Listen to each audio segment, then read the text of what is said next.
With consoles and PCs these days having similar architecture, features, and in some cases power, it's easy to forget a time when consoles were somewhat limited in terms of the game's ability and that they could offer when compared to their PC counterparts. Back in the day, I was a big fan of real-time strategy games, and amongst others I loved Age of Empires for its engrossing campaign, the huge maps, and the ability to create my own world more or less from scratch. As I had my own laptop, getting my RTS fix was no problem at all. However, when it came to consoles, they were just not that well suited or technically capable of offering the same level of detail a PC could. I'd love to say all of that changed in 1999 when Command & Conquer was released for the N64, but whilst I enjoyed the game, it doesn't surpass any of the PC versions overall. However, there's no doubt many of you watching who didn't have the same PC memories as I did back in the day, and so you may be thinking of trying this version of the game. In a nutshell, Command & Conquer follows a fairly straightforward and easy to follow storyline. You have the good guys who are the Global Defense Initiative, whom are made up of United Nations funded Special Forces troops. On the other side you have the Brotherhood of Nod. Their leader called Kane is seeking world domination, and as you can tell they act as the bad guys in the game.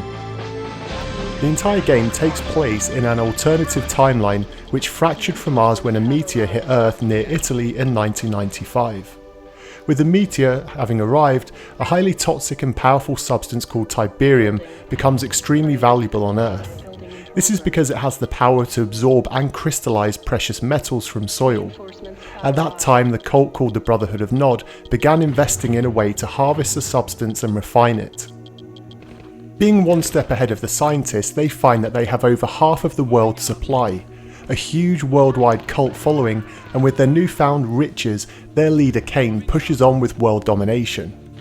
After a series of bombings across the world, the United Nations link it to the Brotherhood of Nod and seem to go to them and register them as being a terrorist organisation, and they instruct forces to really do whatever it takes to eradicate the Brotherhood, leading up to the World War in which the game takes place. Interestingly though, you not only have a huge campaign as the Global Defense Initiative trying to put a stop to the Brotherhood, you can also play another huge campaign from the Brotherhood's perspective. Being able to play an engrossing, progressive storyline from both perspectives is one of the game's great strengths, and it's definitely worth playing through both of the campaigns. If you choose to play as a Global Defense Initiative, your missions will consist of securing areas, rescuing civilians, and defending bases. With the backing of the United Nations, you may expect to have unlimited resources, but midway through the campaign, a plot twist sees you suddenly be up against the odds on limited resources, and this presents a huge spike in the game's difficulty. The GDI campaigns take place across Eastern Europe in real-life countries such as Poland and Bosnia. Choosing to play as a Brotherhood of Nod, you will focus on the North African campaign of driving the GDI out of the area and then establishing a Nod temple in South Africa. The combat is much more intensive as you take on a militia-style approach to meeting your objectives, and the finale of the huge campaign is one of the coolest final choices you get to make in video game history.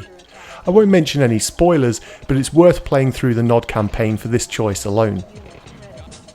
The N64 port of the game was shipped out to Looking Glass Studios by Westwood. Their biggest challenge was making a game over 4 years old seem fresh and worth a purchase on the console, which was not an easy task when by this point the PC version could be picked up for a pocket change amount of money, and most homes by this point had a PC which could quite easily run the original Command & Conquer. Not being one for half-baked ports, Looking Glass Studios decided to make this the only version of the game to have 3D terrain, taking the same storyline, campaign and maps, but bringing them up to a standard which the console could handle. This was a huge task, but they did have time on their side, and this was due to a deal between Virgin and Sega. The console exclusive rights went to the Sega Saturn until the end of 1996. There were however some big losses for this version, and most notably the FMV sequences are replaced with static screens. This, as you will know, was common for the cart-based format of the Nintendo 64, however what surprised me the most was that the fantastic voice acting was kept intact. Yes, there is some compression, but it's nowhere near as bad as in other games, and the voice work really helps to bring the characters and storyline to life. The biggest loss, however, for this version of the game is a lack of a multiplayer mode. As a single player experience, the game is fun, but most RTS fans love nothing more than testing their mental might against somebody else. Due to the huge amount of the console's resources being used just to run the game in single player, the decision was made that it was impossible for this to support multiplayer. To make amends for this though, the studio also included some special ops missions, 2 of them for each faction to be precise, which are a nice addition to try after you've completed the main campaign. However, these are of little consolation to those who would have preferred a multiplayer fix. The expansion pack gives you the ability to turn on a higher resolution, but be warned, doing so will reduce the game's frame rate quite considerably. Whilst this isn't as noticeable in the earlier missions when the battlefield is more limited, in the later levels in the game and on the larger maps, the more units on the battlefield it can bring the frame rate down to a crawl, and it can make precise decisions harder when it comes to quickly selecting units and commands and so on. Still, the menus look really sharp in the game, and the boot sequence looks awesome and gives an almost PC-like intro sequence to the game, which is one of the more unique intros to any game on the N64. The overall graphical package in the game looks good, but it's by no means great. For this review I've recorded in the high-res mode with it turned on, and even with this the terrain mostly looks like a blurry mix of colours. However, the 3D terrain does pop at times, and for anyone who's played the PC original you may get a kick out of seeing the maps come to life in more detail. The vehicles seem to have had more work put into them, but they too can also blur into each other when you line up many of the same vehicles in one area. But for the best part they do compensate for the frankly terrible looking soldiers. If you're also an old school fan like me, you'll remember the classic game Cannon Fodder, and looking at these soldiers will bring back memories of the old days huddled around an Amiga 1200. The missions themselves are for the most part well planned and interesting to play. Like a lot of real-time strategy games, the battlefield is initially blacked out and you'll need to reveal it by exploring, either by moving scout vehicles to reveal more sections, or you can move units across the map on recon missions with the aim of taking down smaller enemy units. Building your base, however, can be somewhat of a chore. However, I expect that if you're playing this game you're not doing so looking for a quick fix. Like most games featuring a lot of strategy, your patience will be rewarded. There's nothing more satisfying than building your base from scratch whilst carefully managing your resources and growth. If you make too many soldiers, for example, you may be able to stand off small attacks, but when the heavily equipped enemies attack, you'll wish you'll have spent more time creating buildings, which then allow you to access higher quality units and vehicles. And that's really where the game shines. You'll always have the risk and reward factor in the back of your mind. Do you spend more time building or more time creating soldiers and tanks and so on? If you don't find the right balance, you'll more than likely come to a bloody end. Thankfully though, as you progress through the game, you'll be able to build more and more powerful units and buildings which will better equip your army. Now don't get me wrong, compared to modern RTS games this will look fairly basic, but for its time it was something quite new, especially on consoles. And so it's no surprise that this and the PlayStation version of the game both sold fairly well. I also love the fact that you could pull your base command screen from anywhere on the map, and so if you needed to build more units whilst you're in the midst of a skirmish, you don't have to keep returning to your base to keep the production on the go. Sadly though, the enemy AI can be a bit of a letdown frequently in the game. You'll find that once you have a good attack tactic locked in, you can use it pretty much on every mission. Most will aim to draw out the enemy by sending lone scouts to catch their attention, and then they will all start following you, and then you can have a whole battalion waiting to trap them. However, we must consider that with limited cart space and processing power, having a tactically astute AI may have proven just too much for the console. Many people are unaware that the N64 does have a mouse controller, and personally I wish this had become more mainstream, as this game in particular would have been superb with it.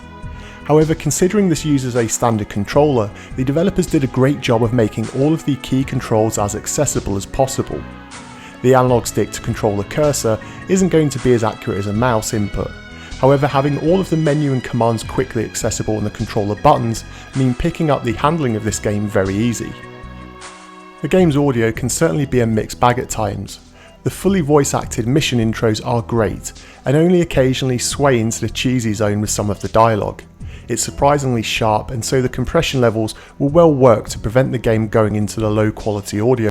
When in game though, the background music is some of the most generic rock tunes I've heard on the console, and it really is nothing to remember. But thankfully, the audio effects are top notch, and all of the explosions and gunfire will fill your ears with some satisfying noise as you level buildings or call in airstrikes. My personal tip is to knock down the background music and kick up the effects in the options menu for the best overall experience. All in all, it's hard to dislike Command & Conquer on the N64, but at times it doesn't make it easier for you to love it either. Being an update of an older game always took the shine off it for me, and while some nice additions in terms of the extra handful of missions and 3D models, it's hard to feel that with the extra work that they put into the game, they really should have gone another step further and just made this a brand new experience. If you've completed the PC version, then there really is little reason to return to this port, but for anyone new to the series or looking for an RTS fix, then with little competition, this one could be worth investing your time in. But as always, these are just my thoughts, and I love hearing your own opinions. Did you play this back in the day, and if so, was this your first Command & Conquer fix, or had you played this on the PC before and you were hoping to see much more in comparison to the PC original? Or perhaps you're of the mindset that consoles at this time really weren't the best way to play RTS games, and so instead you avoided it like the plague. As always, sound off in the comment section down below, and until next time.